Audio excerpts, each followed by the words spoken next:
The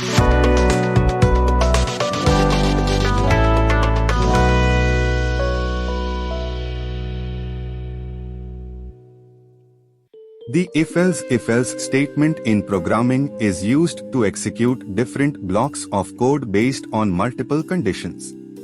It allows for more complex decision-making compared to a simple if-else.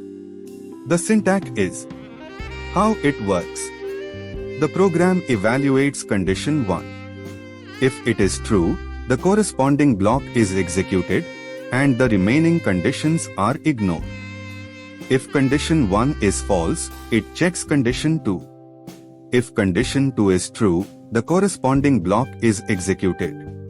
If none of the conditions are true, the else block is executed.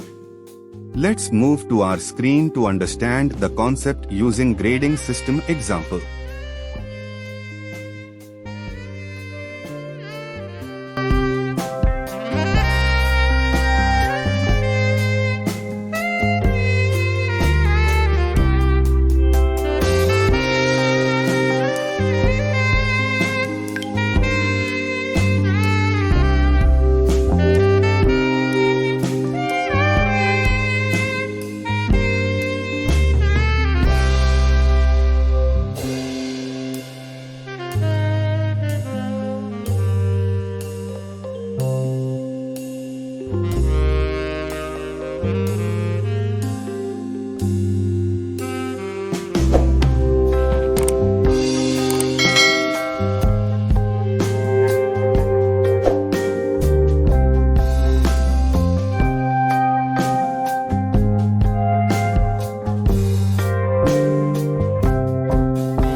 Thanks for watching and do subscribe to channel for more videos.